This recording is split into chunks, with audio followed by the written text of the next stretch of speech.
Hello everyone and welcome to the channel. I'm making a video after so long and I know there has been so many things going around, therefore I'm making this video. So in this video I really wanted to touch upon the 10-year ILR rule which is being all over the internet. In this video, the scope of this video is just on two fronts. First of all, what is actually being implemented, what is the law right now, and then secondly I'll break down in the second half of the video that what are the proposed changes which are not yet implemented. That's something which will be coming in the future, right? Because right now there's so much of confusion around these 2 points, so I thought I'd just keep them separate and break that down for you. But now if you're somebody new and you want to know that based upon this, what does this mean for me? Should I consider UK? Should I not? What is my own thoughts, like Jishan, like you have been here for like really a long time here in the UK. What's my thought? That's what I will not cover in this video. You can just put down in the comment section if you want me to make that follow-up video around what are my thoughts, should you come or not.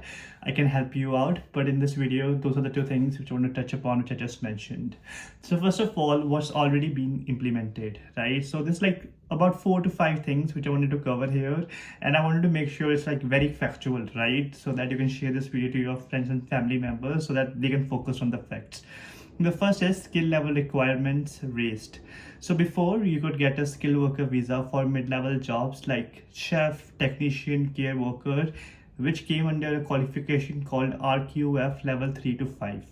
Whereas now, the RQ level 6 or above jobs qualify, right? So the jobs which are below RQ level 6, they don't qualify, and those are the jobs where you need graduate level jobs, which are like data analyst, engineer, financial person. So the ones which require you to have a graduation, that's what kind of qualifies right now in order for you to apply for the skilled worker visa, which allows you to stay in the UK for 5 years currently, and you can get your permanent residency.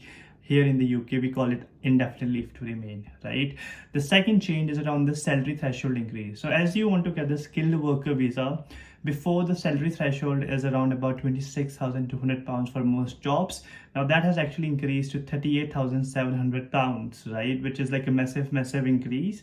And when you look at the average salaries in the UK, they're around about actually £35,000 to £40,000, right?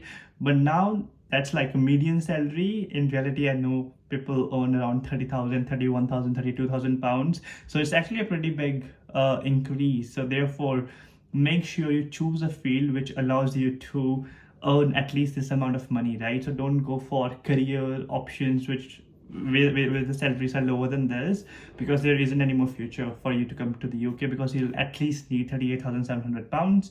The third thing is about the shortage occupation list. So before we had shortage occupation list, we had so many jobs which require lower threshold than which I just mentioned. That list is going to be reduced, and they have a new immigration salary list which has got really less number of jobs in there, right? So that's a third change. And the fourth change is around the social care sector restrictions.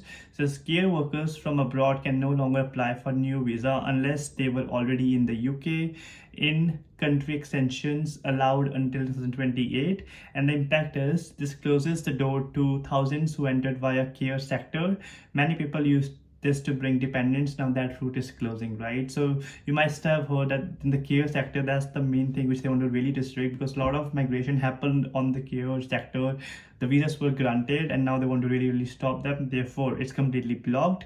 And the last one is just a fee increase and English level change, which is coming soon. So the immigration skills charge increased to £13,020 per year for large companies.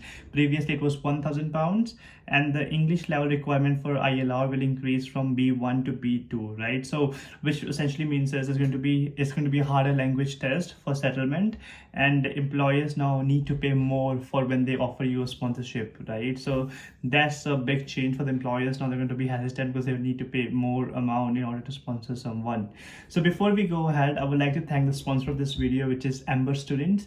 So if you're someone who's coming to the UK recently in September intake, if you want to book your accommodation, Embassy Student is a perfect place to go, as this is a marketplace of student accommodation. So if you're going to London, Birmingham, Coventry, they will list all the accommodations which are available, and then they have got amazing cashback offers, right? You get £100, £150 backs, like once you book accommodation through Embassy Students, and you can cross compare your student accommodations, right? So that you get the best of best deal. So the link is in my description. Click that link and explore on Embassy Student what are the accommodations which are available, and get yourself one, because accommodations are really running out, so there might still be options available, so don't miss that out. Now, going to the second part of this video, what is proposed and what is not yet a law. So the first thing is ILR period will be 10 years, not 5, right? So this is something which is not a law yet, and it's something which is still under very much a lot of discussion, right?